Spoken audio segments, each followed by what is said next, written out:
자, 오늘 어린이 주일이잖아요. 그래서 오늘 제목이 내 안에 너 있다. 이 제목을 딱 들었을 때 이거 어느 드라마의 대사 같은데? 라고 생각할 수 있어요. 그런데 왜 여러분들 제가 이 제목을 잡았냐면요. 우리 안에 우리의 자녀가 있습니다. 아멘? 여러분 안에 여러분의 자녀가 있는 건 당연한 거예요. 그런데 그런 의미보다 더 중요한 것은 내 삶과 내 모습 속에 내 자녀의 미래가 있다라는 그런 의미가 이 안에 포함되어 있는 거예요. 내 삶 속에 내 자녀가 있는 거예요. 어떤 자녀? 내 미래의 자녀. 그래서 우리 부모의 역할이 너무 중요한 거예요. 그래서 오늘 어린이날이지만은 어린이들에게 포커스를 맞추는 것도 중요해요. 그렇지만 더 중요한 것은 그 어린아이들을 부모된 여러분들이 어떻게 이제 대하고 어떤 신앙의 양육을 하느냐, 이게 더 중요한 거거든요. 왜? 그것은 그 아이들을 위해서 여러분들이 신앙적인 투자를 하는 거예요. 그래서 그 아이의 미래를 보장시켜 주는 것이죠. 자, 성경에는, 특별히 구약 성경에는 동시대에 대조되는 가정들이 나옵니다. 그 대표적인 가정이 사울 왕의 가정과 다윗 왕의 가정인 거예요. 근데 성경은 뭐라고 말씀해 주고 있냐면은 하나님을 떠난 이 사울은 점점 그 가정이 무너져 가고 있고, 끝까지 하나님을 신뢰하고 하나님을 사랑하고 하나님 앞에 예배하는 다윗의 가정은 점점 흥하여 가더라. 이렇게 성경은 말씀해 주고 있어요. 자, 오늘 본문에 나와 있는 또 동시대의 두 가정을 봅니다. 엘가나와 한나의 그 가정과 그리고 엘리 제사장의 가정인 거예요. 두 가정이 동시대를 살았는데 그 동시대의 두 가정의 자녀들의 운명이 너무나 다르게 결정이 되어졌어요. 특별히 먼저 이 엘리 가정에 홈니와 비누아스라는 두 아들이 있었습니다. 엘리 제사장은 그 당시 사사였어요. 사사와 제사장이라는 것은 그 당시 종교와 정치가 하나가 되어진 통합적인 시대였습니다. 그래서 제사장은 종교적인 부분을 담당하는 것이고 사사는 정치적인 부분을 담당하는 거예요. 그러니까 오늘날 대통령 같은 역할을 하는 거예요. 그러면은 굉장히 사회적으로나 종교적으로나 덕망이 있고 존경받고 높은 위치에 있고 권력이 있는 사람이었어요. 그러니까 이 홈리와 비누아스에게 모든 걸 해줄 수 있는 좋은 환경, 그리고 제사장이잖아요. 종교 지도자잖아요. 얼마나 좋은 종교적인 영향력을 줄 수 있는 환경 가운데 있었습니까? 근데 결론적으로 이 홈리와 비누아스는 하나님 마음에 합당하지 않아서 하나님이 이들을 죽이시기로 결정했다. 성경은 이렇게 얘기해 주고 있어요. 얼마나 이들이 하나님 앞에 방종하고 타락하고 범죄했으면은 하나님이 이들을 블레셋 전쟁에 나가서 다 죽게 만들어요. 그리고 이 소식을 들은 이 아버지가 의자 앉아 있다가 의자가 부러지면서 목이 부러져 죽는 아주 비참한 그런 가문이 되어져 버리는 것을 성경은 말하고 있어요. 그런데 방면에 이 한나 가정, 이 한나의 가정은, 엘가나와 한나의 가정은 참으로 그 시대에 정말 부족하고 안타까운 사연을 안고 살아가는 가정이었어요. 그 당시 자녀가 없다라는 것은 하나님의 축복이 끊긴 거로 보거든요. 하나님의 축복의 열매는 자녀로 보고 있어요. 그 당시는. 자녀가 없다라는 것은 하나님의 저주가 있고, 아니면 그 사람이 하나님 앞에 뭔가 죄를 졌기 때문에 하나님이 저 가정의 대를 끊게 만들었다라고 사람들이 생각하는 이목이 있는 거예요. 그런 괴로운 가정사를 안고 이 여인이 하나님 앞에 기도하면서 결국은 자식 없는 운명을 자식의 축복의 문을 여는 그러한 믿음의 사람으로, 승리의 사람으로, 특별히 기도로 낳은 사무엘이 한 시대에 위대하게 쓰임받는 하나님의 사람으로 하나님이 쓰셨어요. 자, 보세요. 엘리 가정은 부족함이 없고 넉넉한 뭐든지 해줄 수 있는 그런 환경 가운데 자녀들을 키웠어요. 자, 오늘날 우리가 바라는 가정사예요. 경제적인 그런 모델인 거예요. 우리가 잘 되어지고 우리가 부자가 될 이유가 뭐가 있습니까? 부자가 돼야지 아이들을 경제적으로 어려움 없이 아이들이 하고 싶은 모든 것들 다 시킬 수가 있잖아요. 공부도 시키고 좋은 대학도 보낼 수가 있고, 요즘은 돈 많으면요 또 돈으로도 대학을 보내는 경우가 있더라고요. 그런데 엘리 제사장 가정이 환경이 그랬단 말이죠. 그럼에도 불구하고 이 자녀들은 불행하게 됐어요. 이 이야기가 우리에게 주는 교훈은 뭐예요?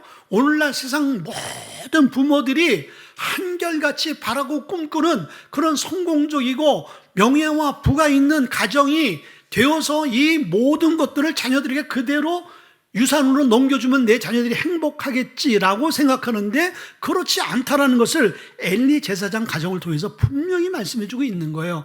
반면에 한나의 가정은 그 시대의 엘리 가정과는 비교할 수 없는 너무나 턱없이 부족한 열악한 환경 가운데 있었던 가정이었어요. 그런데 하나님을 붙들고 이 부모가 하나님 앞에 예배하며 하나님을 신뢰하는 믿음으로 살아갔더니 결국은 그 가정이 살아나고 그의 자녀가 하나님의 복을 받는 결과를 가져온 거예요. 오늘 어린이 주일을 맞이해서 어린이날에게 내 자녀들에게 가장 큰 선물이 뭘까? 좋은 장난감, 좋은 옷, 그리고 좋은 것을 구경시켜주는 것도 가장 좋은 기억에 남는 그러한 선물이 될 수 있지만은 가장 좋은 선물은 그 아이들에게 하나님을 인격적으로 만나게 해서 신앙적인 유업을 한나와 같이 주는 거예요. 여러분들이 아무리 안 먹고 안 쓰고 안 자고 이래서 이 아이들을 후원하고 이 아이들을 밀어주더라도 결국은 그것은 한계가 있는 거예요. 그러나 여러분들이 한나 같은 부모가 되어져서 하나님 앞에 여러분의 자녀를 올려드리고 믿음으로 살아내는 삶을 살아가게 되어질 때 하나님이 여러분의 자녀를 내가 사무엘을 축복하듯이 이 자녀를 축복하겠다. 여러분들 이 응답 하나 받으면 끝나버리는 거예요. 여러분들 그러한 유산을 자녀들에게 줄 수 있기를 주님으로 축복을 드립니다.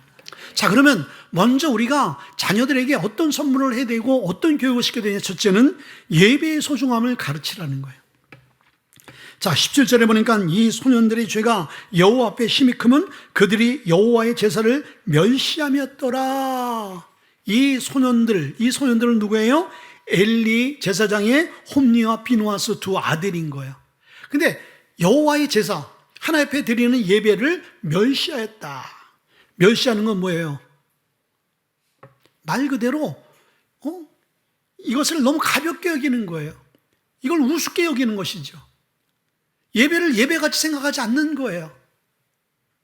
자, 그런데 여러분들 이것이 왜 불행의 시작이냐면요, 예배가 무너져 버리니까 이 가정이 무너져 버리고 자녀가 무너지는 것을 볼 수가 있어요. 우리가 드리는 예배는 누구께 드리는 거예요? 살아계신 하나님께 드리는 거예요. 하나님이 살아계시지 않다면 우리가 이 시간 비 오는 날 이곳에 와서 예배할 이유가 없는 거예요. 그러나 하나님이 살아계시고 하나님이 예배를 우리에게 명령하시고 하나님이 가장 기뻐하는 것이 예배이기 때문에 우리가 예배를 드리는 거예요. 그리고 예배에 우리가 드리는 자세와 태도는요, 너무나 중요한 거예요. 이게 종교적이고 이게 어떤 의식적으로 드리는 것으로 끝나는 것이 아니라 성경은 분명히 진정과 신령으로 우리의 마음을 담아서 우리의 중심을 담아서 살아계신 하나님께 예배라고 말씀드리고 있습니다. 근데 이 홈니와 비누아스 이 두 아들은요, 그렇게 예배 드리는 것은 뭐 말할 것도 없이 안 드리고 예배를 멸시했다. 멸시. 얼마나 여러분들 예배에 대한 교육이 안 됐으면은 이 자녀들이 결국은 아버지의 대를 이어서 그 당시는 제사장이 세습이었어요. 그러면 그들도 그 위치에 올라가서 종교 지도자로 서야 될 위치에 있는 거예요. 근데 여러분들 그 시대나 지금이나 여러분들 하나님을 인격적으로 경험하지 않고 체험하지 않으면요, 목사가 될 수 있습니다.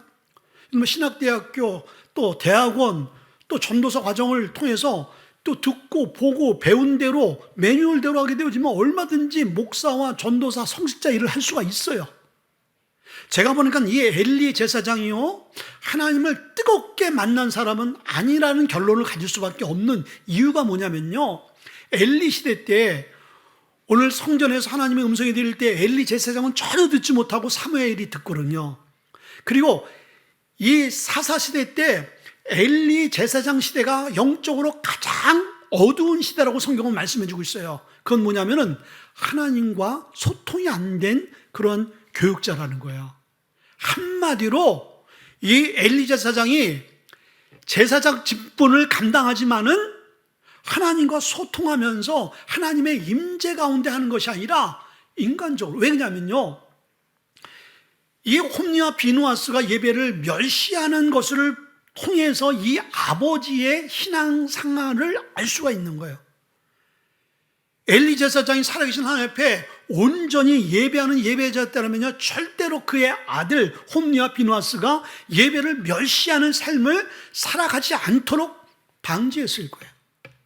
그러나 그것을 전혀 신경 쓰지 않고 자기 멋대로 예배하도록 그냥 내버려 둔 것이 이 엘리 제사장의 예배적 삶의 모습이었다는 것을 오늘 성경을 통해서 우리는 알 수가 있습니다. 이 홈리와 비누아스가 성전 안에서 하지 말아야 될 일들을 너무 많이 했어요. 특별히 하나님 앞에 제사 드릴 제물을 갖다가 자기가 취했단 말이죠. 성경은 레위기서 7장 34절의 말씀 보면은 제사장들이 이 제물을 통해서 그 제물을 취해야 될 목이 있는 거예요.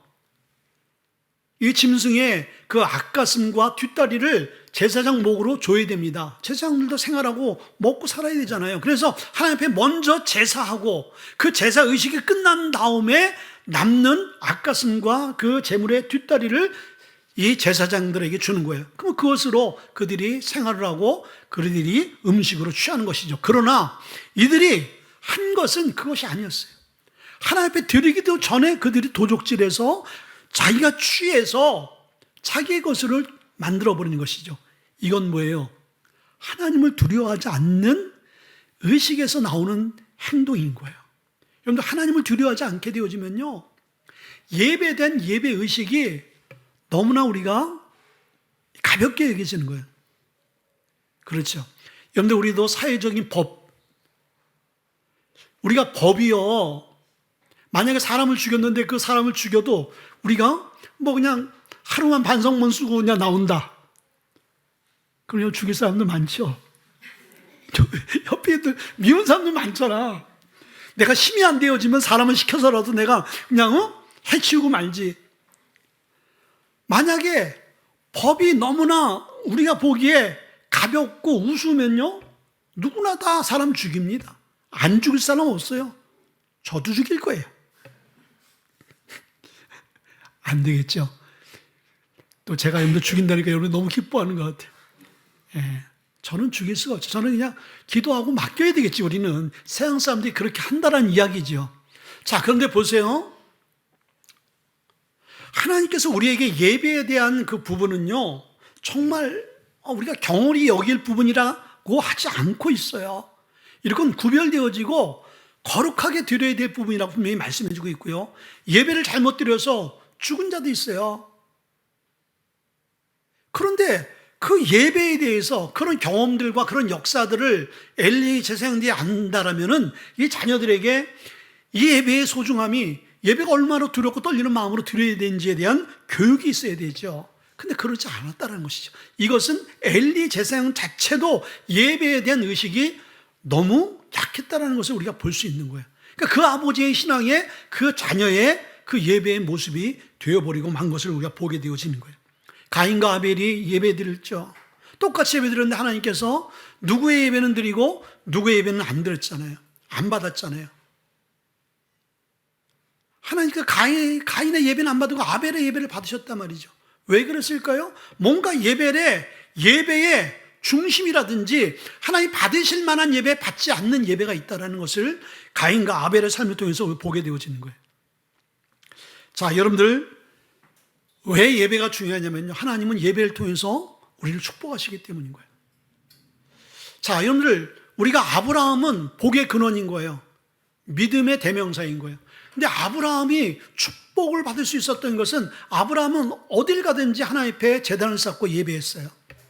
다윗, 오늘 유대인들에게 다윗의 별, 다윗 하면요, 유대인들에게 있어서 이스라엘 역사 중에서 가장 위대한 왕으로 그들이 생각하고 있어요.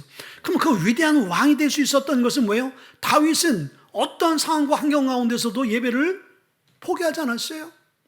하나님을 사랑하고 하나님 앞에 예배하고 하나님 말씀대로 살았죠. 자, 우리가 계속 요즘에 묵상하는 인물 중에 하나가 솔로몬이었어요. 솔로몬이 될 수 있었던 그 축복은 솔로몬이 1000번째 하나님 앞에 예배할 때 하나님께서 네 소원이 뭐냐? 지혜를 구할 때 하나님께서 천하제일의 지혜를 주신 것을 우리가 성경을 통해서 알 수 있는 거예요. 뭐예요? 다들 예배가 살아있고 예배 중심의 삶을 살게 되어지니까 하나님이 다들 그들의 삶을 하나님 붙드시고 축복한 것을 우리가 보게 되어져요. 한나의 이 가정과 엘리 제사장의 가정의 차이가 그거예요. 엘리 제사장은요, 본인도 진정과 신령으로 예배하지 못하고 자녀들도 진정과 신령으로 예배하지 못하는 것을 그냥 내버려 둔 그런 죄가 결국은 그 아들의 그 장래를 망쳐버리는 결과를 가져오게 되어졌다는 거예요. 그러나 한나를 보세요. 한나는 사무엘상 1장 28절의 말씀 보니까 그러므로 나도 그를 여호와께 드리되 그의 평생을 여호와께 드리나이다 하고 그 아이는 거기서 여호와께 경배하니라 라고 말씀했어요. 자, 하나님께 드리며 하나님께 예배하고 자녀들을 예배 중심의 삶으로 올려드리는 모습을 보게 되어지는 거예요. 그리고 2장 11절의 말씀이니까 엘가나는 라마의 자기 집으로 돌아가 그 아이는 제사장 엘리 앞에서 여호와를 섬기니라. 엘가나와 한나가 예배 중심의 삶을 살게 되어지니까 그 자녀들을 어떻게든지 예배 중심의 삶을 살기 위해서 아예 그냥 엘리 제사장에게 의탁하면서 이 아이를 예배 중심의 삶으로 살아갈 수 있도록 키워주세요 라고 어릴 때서부터 예배를 교육시키는 모습을 보게 되어지는 것이죠. 자, 여러분들, 어느 목사님이 그 얘기하더라고요. 자, 우리는 너무 우리 자녀에 대해서 신앙적인 교육, 신앙적인 이 책망이라든지 이런 것들이 너무 약한 거예요. 공부 안 하면요, 옛날에는 두들겨 맞았잖아요. 근데 요즘에는 공부 안 하면 잔소리를 많이 하잖아요. 아이들 그래서 스트레스를 굉장히 받는 부분이 그거예요. 공부 안 하고 성적 떨어졌을 때, 공부할 시간에 딴짓할 때. 근데 우리는 그거보다도 얘가 기도 안 하고 말씀 보지 않고 예배 안 갈 때 잔소리를 더 해야 되는 거예요, 원래. 그래서 그 목사님이 어떤 이야기를 이 얘기하는 거예요. 아이가 학교를 가기를 싫어한다라면 부모님은 어떻게 하겠냐 이거예요. 아, 그래? 오늘 너 컨디션이 안 좋고 너 쉬어라. 하루는 그럴 수가 있어. 근데 그 다음날 이놈아가 TV 보고 스마트 보고 하니까 너무 좋구나. 그 다음날도 학교 안 가겠대. 그럼 여러분들은 그 다음날도 그래 가지 마라. 그 다음날 또 안 간대. 에이, 그냥 쉬는 김에 그냥 한 달 쉬어라. 그런 부모 있겠냐 이거예요. 이 아이가 병이 들어서 병원에 가서 처방받자면 죽게 되어져. 근데 병원을 가기 싫어해. 그러면 그래, 너 병원 가기 싫으니까 그냥 견뎌. 그럴 부모 있어요, 없어요? 없다라는 것이죠. 아이가 학교에 가야 될 아이가 학교를 안 가면 어떻게든지 끌고 와서라도 학교를 보내고, 애가 죽게 되어서 병원을 가기 싫다면 어떻게든지 병원을 끌고 가는데, 이 아이가 교회 가기 싫다라고 하면은요, 부모님들은요, 그래, 오늘 하루 쉬어라. 이제 너 시험 볼 때고 또 여러 가지 너 스트레스 받고 하니까 예배 쉬어. 이렇게 우리는 자녀들에게 교육하니까 아이들이 생각하기에 삶의 우선순위, 예배는 학교와 내 놀거리와 내 취미와 여행 가고 또 우리가 외식하는 것에 밀려나는 부분, 그렇게 안 해도 되는구나. 자, 여러분들, 우리가 코로나 때문에 우리가 영상 예배를 드렸잖아요. 영상 예배를 몇 년 드리다 보니까 성도들의 마음속에 어떤 생각이, 우리가 몇 년을 교회 나와 현장에 나와서 예배 안 드려도 영상으로 예배 드려도 하나님 앞에 예배 드리는 거였잖아. 그 코로나가 지났어. 그러면 코로나가 지나나 지금이나 그렇게 영상 드려서 하나님 앞에 예배하는 거나 또 앞에 현장에 가서 예배 드리는 거 다를 게 뭐가 있어. 이렇게 우리가 생각해 버리는 거예요. 그러다 보니까 많은 사람들이 영상 예배를 드리고 현장 예배를 나오지 않게 되어지고, 그리고 나는 예수를 믿지만은 교회 안 나가는 가나안 교인들이 200만 명이 된다는 거예요. 왜 그렇습니까? 예배에 대한 의식이 무너져 버리고 예배의 소중함이 그들에게 있어서 너무 중요하지 않게 생각되어지니까 예배가 뒷전에 밀리는 모습을 보게 되어지는 거예요. 여러분들, 왜 예배를 세워야 돼요?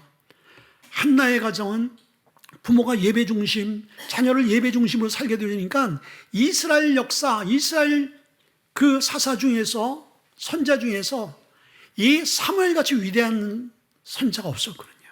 하나님 그렇게 세우신 거예요.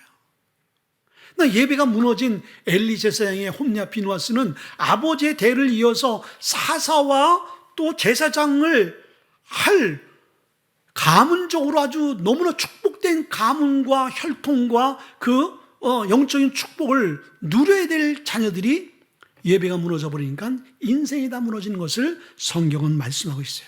그래서 여러분들 예배 중심의 삶을 여러분들이 먼저 살아내야 되고, 그리고 그 예배적 삶을 자녀들이 보고 느끼고 어떤 일이 있더라도 어떤 상황 가운데서도 예배해야 되는구나.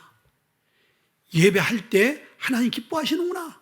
이것이 교육되어질 때 여러분의 자녀들이 예배 중심의 삶에 대해서 다윗과 같이 한나와 같이 복을 받게 되어지는 거예요. 두 번째는요, 하나님을 인격적으로 만나게 해야 되는 거예요. 12절 보니까 엘리의 아들들은 행실이 나빠 여호와를 알지 못하더라라고 말씀했어요. 여기서 알지 못하더라라는 이 알지 못한다 이 이야기는요, 히브리어로 야다인 거예요. 야다라는 것은 이제 하나님을 관념적 지식적으로만 아는 거지 하나님을 경험적, 체험적, 인격적으로 아는 것을 말하지 않는 거예요. 자, 여러분들 아까 얘기했듯이 목사도 전도사도 여러분들 배워서 지식적으로 얼마든지 성직자 일을 할 수가 있어요. 그래서 여러분들 실제적으로 그렇게 성직자 일을 하는 사람들 교회 안에서 문제들이 많이 발생하고요. 그리고 그렇게 하나님을 인격적으로 만나지 못하다가 어떤 분들은요, 아버지가 목사고 아버지가 목사라니까 자기도 목사가 됐다라는 거예요. 근데 목사를 하면서도, 자기는 설교를 하면서도 자기가 하나님 살아계심을 자기 믿지를 못했다라는 거예요. 그러면서 설교를 하는 거예요. 왜? 얼마든지 설교는 할 수가 있으니까, 뭐 연설이라고 생각하고 할 수 있으니까. 그런데 그분이 하나님을 목회하면서 인격적으로 만난 거예요. 그러면서 그분이 자기 신앙 양심 선언을 한 거예요. 내가 부끄럽지만 그전에는 가짜 목사였다. 가짜 설교를 했었고, 그러나 이제는 내가 하나님을 만나고 보니까 정말 내가 살아있는 생명의 말씀을 전할 수 있는 목사가 돼서 감사하다. 그런데 목사도 그렇단 말이에요. 그래서 늘 우리가요, 여러분 신앙생활이 그래서 하나님을 만나셔야 되는 거예요. 우리가 지식적으로, 이론적으로 신앙생활하면요, 오래 못 가요. 그럼 너무 힘들어요. 근데 하나님을 내가 경험했잖아요. 경험한 사람은요,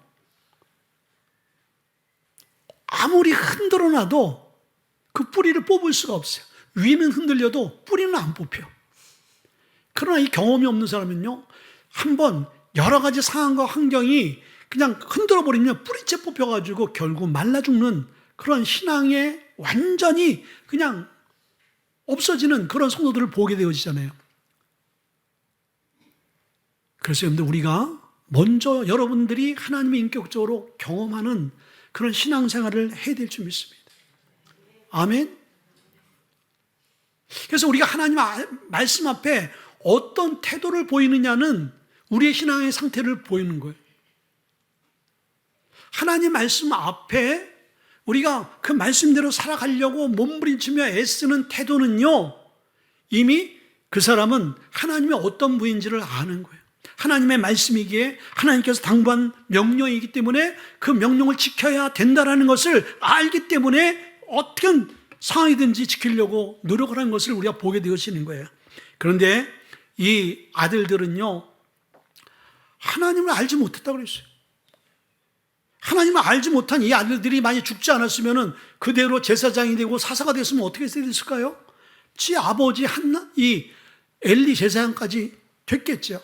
엘리 제사장도 하나님 앞에 예배하고 사사로서의 사명을 감당하지만은 살아계신 하나님의 확신이 있는지 없는지 이 자녀들에게 그 살아계신 하나님의 임재를, 살아계심을 자기의 삶을 통해서 보여주지 못하니까 결국 어떻게 됐어요? 그 자녀들이 아버지를 통해서, 아버지의 신앙생활을 통해서 살아계신 하나님을 보지 못했으니까 방탕한 자녀가 될 수밖에 없는 것을 우리가 알게 되어지잖아요. 그래서 여러분들 내 안에 내 자녀가 있다는 말씀이 그거예요. 내가 먼저 하나님을 뜨겁게 사랑하고 만나고 경험한 그런 아버지가, 어머니가 되어질 때 여러분들 그 모습을 보고 자라는 자녀들은요, 어떤 상황 가운데 있을지라도 흔들릴 수는 있어요. 조금 세상적으로 엇나갈 수는 있어요. 그러나 결론적으로는 다시 돌아와서 아버지의 간 길을 다시 가게 되어지는 거예요. 여러분들 그러한 축복을 자녀들에게 줄 수 있기를 바랍니다. 아멘. 우리가 잘 아는 신명기서 28장 말씀 보면 신명기서 28장 1절에서부터 14절에 있는 말씀은 어떤 말씀이냐면요, 아니에요. 그 말씀은 하나님의 말씀대로 우리가 순종하고 지킬 때 하나님께서 약속하신 축복의 말씀인 거예요. 28장 15절에서부터 우리가 68절에 있는 말씀은 하나님의 말씀대로 우리가 살지 않게 되어질 때 하나님께서 그 삶 가운데 어떻게 하나님이 책망하시고 심판하는지에 대한 하나님의 책망의 말씀이 나와 있어요. 그러니까 두 가지인 거예요. 하나님의 말씀대로 살아갈 때 하나님께서 어떠한 보장을 주는지에 대해서 신명기서 28장은 분명히 말씀해 주고 있고, 하나님의 말씀대로 살아가지 않게 되어질 때 결과가 어떤지에 대해서 분명히 말씀해 주고 있는 거예요. 근데 우리는, 신앙생활하는 저와 여러분들은요, 신명기의 말씀을 통해서 이미 우리의 미래를 알 수가 있고 여러분의 자녀의 미래를 하나님께서 알려주신 거예요.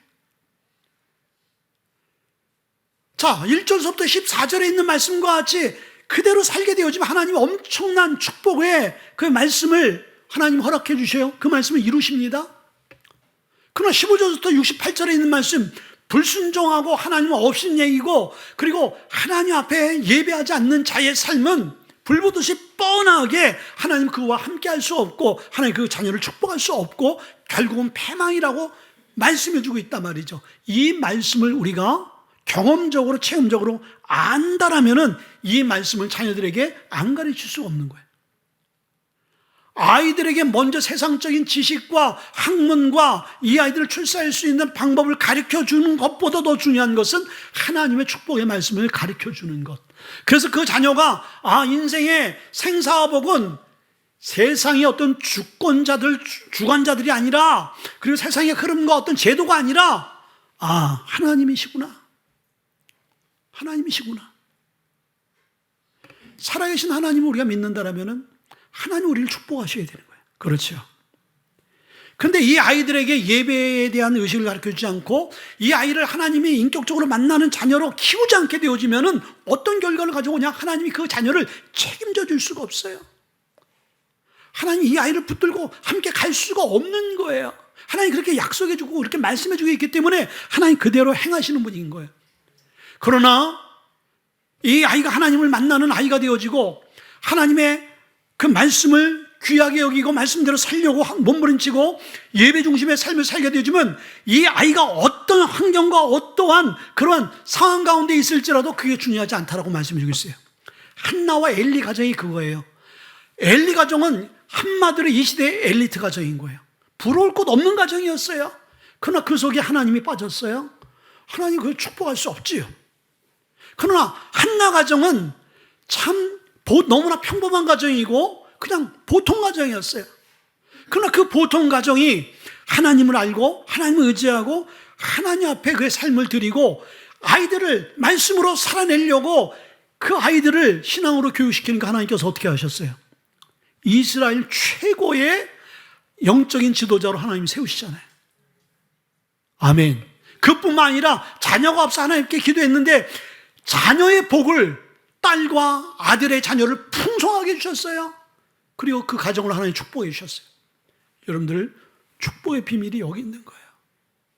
근데 여러분들이 하나님을 인격적으로 만나지 않고 하나님이 믿어지지 않으면 여러분들은 하나님의 원리대로 자녀들을 절대로 키울 수 없어요. 세상의 원리대로 키우죠. 왜? 하나님의 약속이 내가 믿어지지 않는데, 먼저는 내가 믿어지지 않는데 어떻게 믿어지지 않는 말씀으로 내가 내 자녀의 삶을 적용시켜요? 내가 경험하고 내가 체험할 때, 내가 말씀대로 살아보니까 결과는 이렇더라. 이게 있어야지 내 자녀들 곁길로 가면은 매를 들어서라도 말씀대로 살아야 돼 라고 하지요. 교회 안 가면 어떻게든지 교회 가게끔 징계해야 되는 거예요. 요즘 징계 애들 때릴 수는 없잖아요. 용돈 주지 마세요. 애들이 좋아하는 거 끊으세요. 뭐 그냥 인터넷을 끊어버리든지 집안에서 그냥 와이파이가 뭐가 다 끊어져 버리도록 그냥 뭔가 얘들이 예배 안 하면 안 할 수 없는 그런 토양을 만들어 버리는 거예요. 옛날에는 진짜 두들겨 팼단 말이에요. 밥도 안 줬어요, 부모님이. 성경 안 읽으면요, 밥도 안 줬어요. 예. 우리 부모님 그렇게 안 했고, 그 전에 우리 믿음의 초기, 우리 한국의 믿음의 선진들, 초기 선진들은 그렇게 엄하게 예배를 드렸단 말이에요.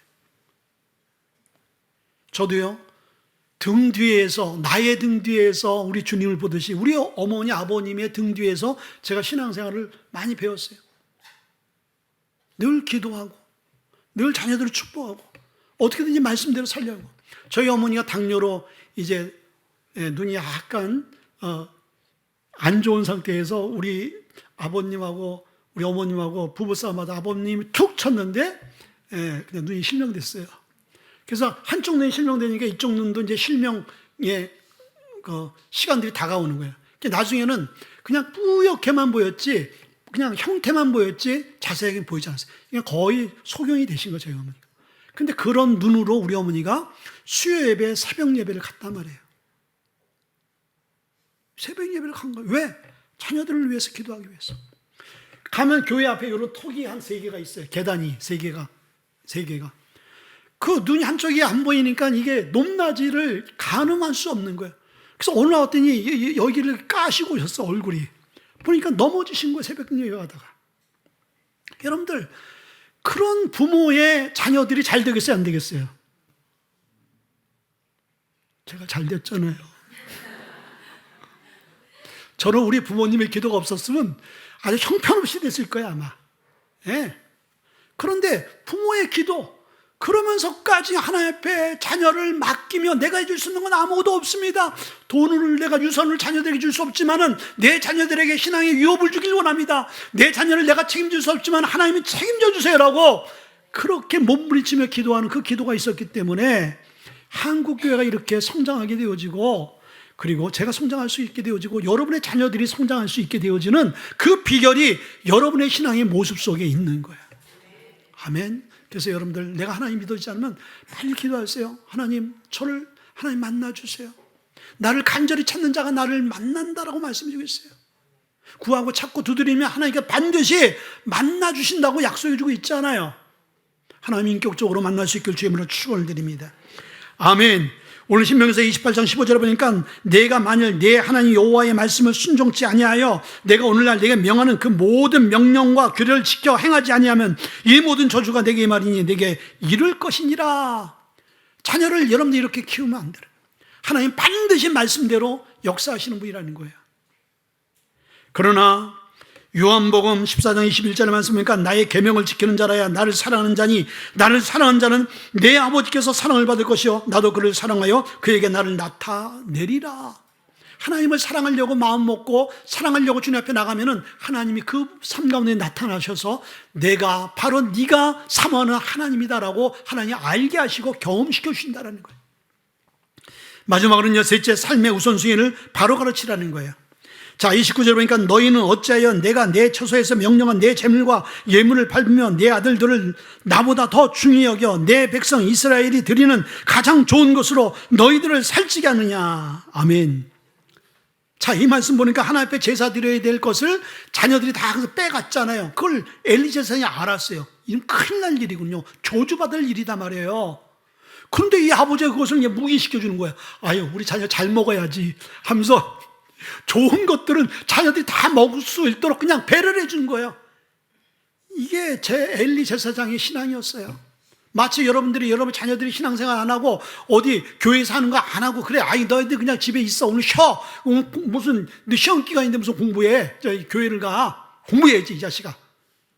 어떤 아이는요 정말 믿음으로 살아내려고 그러는데 부모님이 그냥 잡아서 끌어서 의자에 앉혀. 너 이번에 성적 떨어지면 어떡하려고 교회가. 여러분들 그런 권사님, 장로님 자녀들도 많아요. 그게 소망이 있겠습니까? 성적은 올라가서 그가 좋은 대학을 만약에 갔다고 생각해 봅시다.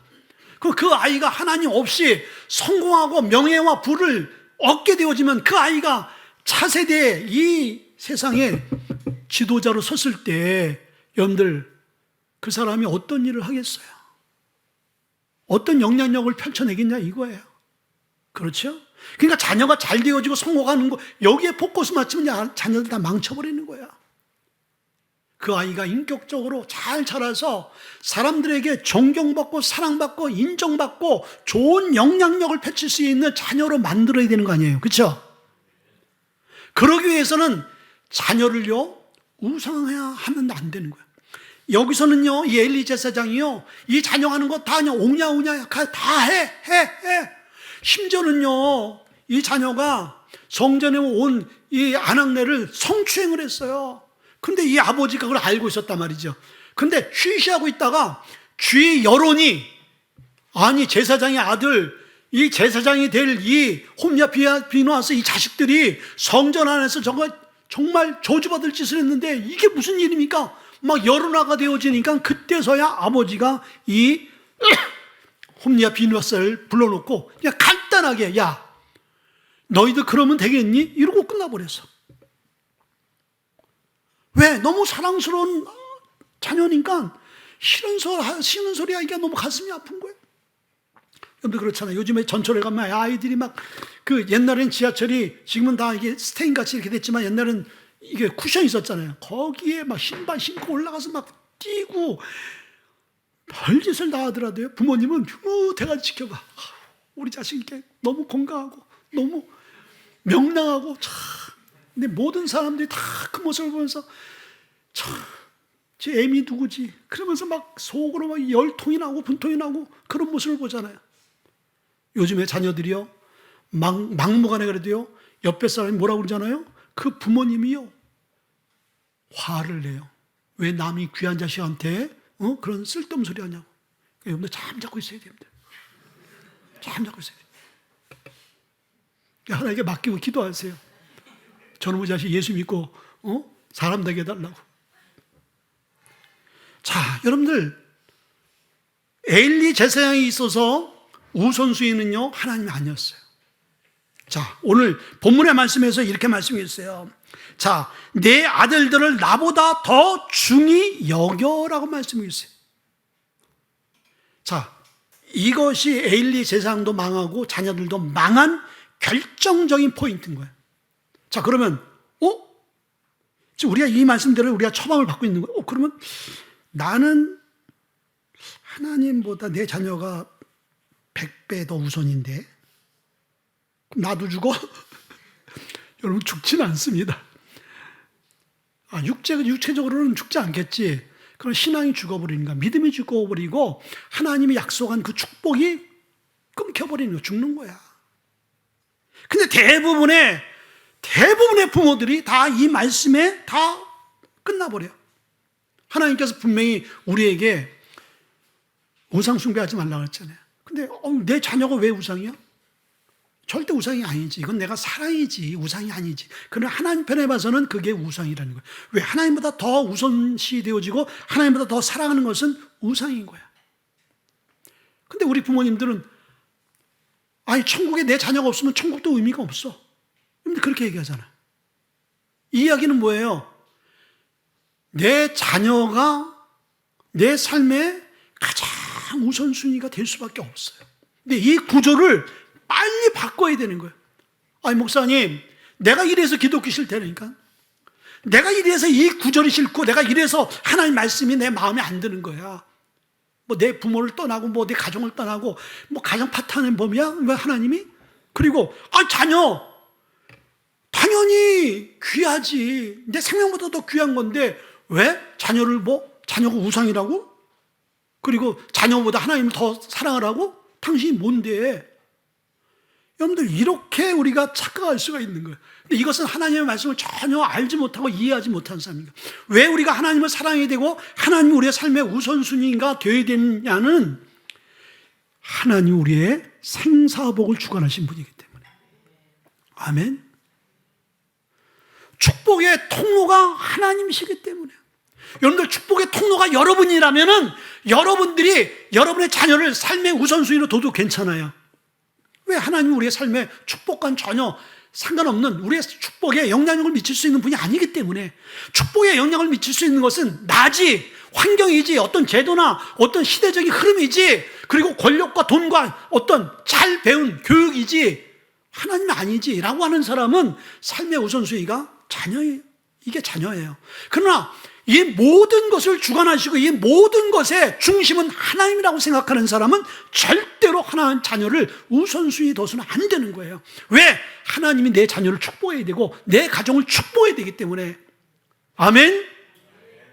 그래서 하나님은 이기적인 하나님이 아니라 우리를 축복하기 위해서 하나님이 우리를 테스트하는 거예요. 우리의 삶의 중심이 무엇인가를 하나님이 보기를 원하고, 그 중심을 하나님이 보고 흡족한 그 상황이 되어졌을 때, 아, 네가 믿음으로 서는구나, 네가 나를 존경하고 경외하는구나, 이것을 하나님께 알게 되어질 때, 그때 자녀들에게 축복이 흘러가는 거예요. 자, 여러분들, 다윗이 하나님의 마음에 합한 자가 됐잖아요. 다윗은 어떤 상황 가든지 하나님을 사랑하고 하나님을 예배했단 말이죠. 그 축복이 누구에게 흘러간 거예요? 솔로몬에게 흘러간 거예요. 솔로몬이 엄청난 죄를 졌어요. 아니, 아내가 1000명이면 얼마나 이 왕이 타락을 했어요. 성경은 분명히 한 여인을 사랑하고 한 여인을 아내로 삼아야 되는데 아내를 1000명으로 뒀으니 하나님이 바로 데려가셔야 돼요. 바로. 그런데 왜 안 데려가셨어요? 다윗 때문에 안 데려가. 다윗을 봐서 솔로몬을 하나님이 죽이지 않았어요. 이게 여러분들, 부모의 신앙이 자녀들에게 흘러가고 자녀들에게 영향을 준다는 것이 바로 그거인 거예요. 솔로몬이 아무리 잘못했을지라도 하나님 솔로몬을 터치를 안 하셔. 그리고 솔로몬이 딱 죽게 되어지니까 그의 아들 르호보암 시대 때 나라를 다 쪼개버리잖아요. 하나님이 약속했군요, 다윗에게. 여러분이 믿음으로 서게 되지만 여러분의 자녀들이 솔로몬 같은 축복을 받는 거예요. 혹 여러분의 자녀들이 부족하고 연약함이 있을지라도 여러분의 그 신앙적인 중심을 하나님 보시고 그것을 하나님 기억하셔서 여러분 때문에 자녀들을 축복한다. 여러분들, 그렇게 되어야 되는 거 아니에요? 여러분 때문에 여러분 자녀가 저주를 받으면 어떻게? 엘리 제사장 때문에 홈리와 비누아스가 저주받은 거예요, 여러분들. 왜? 신앙적인 교육을 본을 못 보였잖아. 보여준 게, 홈리와 비누아스가 행하는 그 삶이 어디에서 나왔겠어요? 아버지의 모습 속에서 나온 거예요. 자, 그래서 여러분들, 이 말이 부담으로 느끼지 말고 하나님 중심으로 살아보세요. 그러면 여러분의 자녀들은 하나님이 책임지는 거예요. 아멘? 여러분들, 이것을 믿을 수 있기를 바랍니다. 그러면서 오늘 결론적으로 보게 되어지니까 이 아이가 여호와 앞에서 자랐다라고 말했어요. 하나님 앞에서 자라는 거예요. 여러분들, 여러분의 자녀들을 하나님 앞에서 자랄 수 있도록 만드세요. 하나님 앞에서 자란 아이들은요, 사람들 앞에서 주눅들지 않습니다. 사람들의 영향을 받지 않습니다. 하나님 앞에서 자란 아이들은요, 이 세상의 환경과 조건과 상황 가운데 기죽지 않아요. 왜? 하나님이 많은 사람들 앞에서도 세워주시고 그 열악한 환경 가운데서 하나님께서 이 자녀들을 어떻게 해요? 끌고 가시기 때문에. 그래서 결론적으로 26절에 아이 사무엘이 점점 자라매 여호와와 사람들에게 은총을 더욱 받더라. 아멘. 여러분의 자녀들이 시간이 지나면 지날수록 많은 사람들에게 사랑과 인정받는 그런 자녀로 세워갈 수 있길 주님을 축원드립니다. 기도하겠습니다.